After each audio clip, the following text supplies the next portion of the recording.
Thank you. The Honourable Prime Minister of the Republic of Fiji, Honourable Attorneys General and Ministers of Justice, members of the Judiciary, Your Excellencies, ladies and gentlemen. Bulavinak and a very good morning to all of you. We'd like to thank you for this opportunity to provide a brief overview of Fiji's experience leading up to the ratification of UNCAT and the challenges and lessons we have learned since our ratification in March 2016.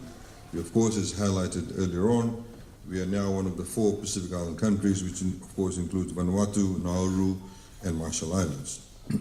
Ladies and gentlemen, since 2007, Fiji has undergone extensive legal reform to ensure our laws are in line with international human rights standards. Accordingly, Fiji was in a unique position prior to the ratification of UNCAT, as we already had a workable domestic legislative provision and indeed common law jurisprudence in relation to torture, cruel, inhumane and degrading treatment. As our supreme law, the 2013 Fijian Constitution has been held as one of the most impressive and progressive constitutions in the world today. As the cornerstone of our democracy, it enshrines a vast array of rights and protections for all time in its Bill of Rights provisions. The Bill of Rights in the Fijian Constitution is extremely comprehensive and robust. For the first time in Fijian history, the Constitution actually facilitates the concomitant application of civil and political rights and socio-economic rights. It obligates the state by law to advance and protect and progressively realize these fundamental rights for all Fijians. These rights, of course, are enforceable through an independent judiciary, which continues to develop human rights jurisprudence under the Fijian Constitution. Of course, the development of jurisprudence is always subject to the number of cases brought before the courts themselves. That's why you need a very active bar.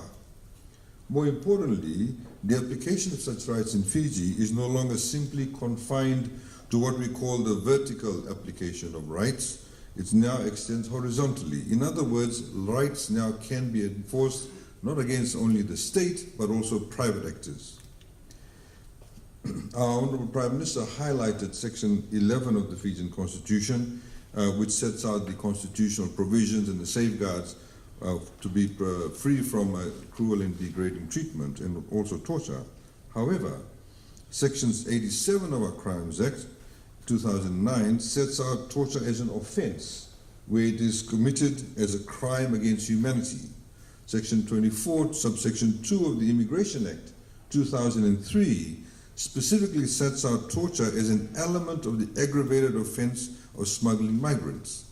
And Section 61 of the Extradition Act, 2003, allows judges to refuse to order the surrender of a person to a foreign jurisdiction if the person had been subject to torture in that jurisdiction. These are just a few of the legislative provisions which, along with other common law cases, have shown our willingness to directly address the often sensitive topic of torture time and time again. While we had a robust legislative and jurisprudential framework relating to torture prior to the ratification of UNCAT, the pre- and post-ratification processes provided us with a valuable opportunity to engage with key international institutions such as the Convention Against the Torture Initiative, Association for the Prevention of Torture, and the Universal Rights Group. Our engagement with our development partners has provided us with opportunities to train our police and corrections officers and to address the culture of violence that the Honourable Prime Minister talked about that has been prevalent in our society as has been prevalent in many other societies around the world. We recognize that in order to overcome attitudinal barriers, we must continue with the training all the relevant officers, including police officers and corrections officers. Fiji's implementation of UNCAT, as mentioned by the Honourable Prime Minister, has focused on, amongst other things, reforms on police interrogation procedures and what has been referred to as the first hour procedure and custody reforms. Reforms in police interrogation procedures were aimed at shifting interrogations to a less confrontational nature, changing, if you like, the power dynamics, and ensuring that the witness statements were captured via video recordings. In 2016, Fiji commenced the first hour procedure, which gives effect to the right to legal counsel, a right which is guaranteed under the Fijian Constitution. The first hour procedure was initiated as a pilot program for 6 months. It has already been a success with the provision of access to counsel to more than 3,000 Fijians since the inception of the program in November of 2016. Unfortunately, the program has been carried solely by the joint efforts of our police force and the Legal Aid Commission. And by the way, the Legal Aid Commission in Fiji used to only a few years ago have a budget of about $350,000. Today it has a budget of over $10 million.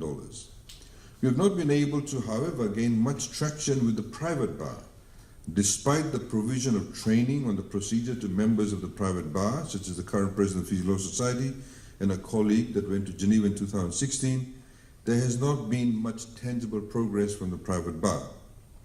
So despite this lack of support from the private bar, we're determined to ensure that all Fijians have access to legal representation within the first hour of their arrest, a time when they are their most vulnerable. While the first hour procedure is provided at the CID headquarters and what we call the Totongo Police Station in Suva, formerly known as Central Police Station, the Legal Aid Commission has also received requests for the same service from other police stations around Fiji. The Legal Aid Commission has attended to these requests and will continue to do so. The third focus area is in relation to prison reforms based upon the Nelson Mandela rules, as highlighted by the Prime Minister. We consider the conditions in which persons are kept in custody and the factors which contribute to these conditions. As a small state, of course, and many of us are here in this room small states, we are no stranger to financial limitations that can hold back the implementations of internationally acceptable standards. But also as small states, we have to be equally familiar with finding nimble and creative solutions to overcome these constraints. The solutions we have identified are reforms in 3 critical areas. Firstly, we are working in collaboration with the UNODC following our ratification of the United Nations Convention on Transnational Organized Crime in 2017 to help our prisons to adopt the requirements under the Nelson Mandela rules and promote humane conditions for imprisonment. UNODC concluded their first scoping mission in December of 2018 and expressed how impressed they were by the interest shown by the Fiji Corrections Service in ensuring our compliance with the Mandela rules. Secondly, we are also providing an avenue for alternate and effective sentencing options, and that is by way of new laws.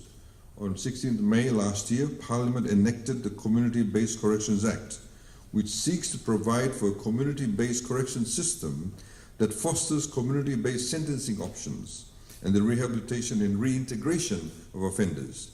This act allows for sentencing options other than imprisonment and will have the effect of relieving the demands on our correction facilities. The act will soon commence following proper training to all the different facilitators within this particular act and all the stakeholders. Finally, the Correction Services has been given funding under the 2018 and 19 national budget to continue with the construction of remand centers in major population centers throughout the country and to address various issues that may arise from a growing prison population. Some of these are related to mental health issues among inmates and the health and welfare of corrections personnel. We are also committed to the ongoing improvement of correction facilities, operations, and services. Ladies and gentlemen, Your Excellencies, we are confident that this threefold approach will improve the conditions of imprisonment in Fiji and ensure that inmates are treated in a fair and humane manner. The principles upon which UNCAT is based are fundamental to a free society. Fiji and our Prime Minister values these principles, and we have not wavered in our commitment to ensuring that these constitutionally guaranteed rights and protections are practically implemented to better the lives of all Fijians. At our last Universal Periodic Review, Fiji undertook to ratify all 9 core human rights treaties and conventions by 2020. And I'm pleased to advise that we are on track to achieve this goal. To date, Fiji has ratified 7 of the core treaties and conventions. As we progress towards the ratification of all 9 core human rights treaties and conventions, Fiji is honored to be the first Pacific Island country to be elected as member of the United Nations Human Rights Council, and be subsequently selected by the Asia Pacific Group as the Vice President of the Council. Ladies and gentlemen, we look forward to working with you and urge those states that have not ratified UNCAT to take steps to do so. We are here as a country, as one of the Pacific Island countries, to share our experiences with you, and we remain available to provide technical support and assist you as you embark on your own ratification processes. Thank you very much.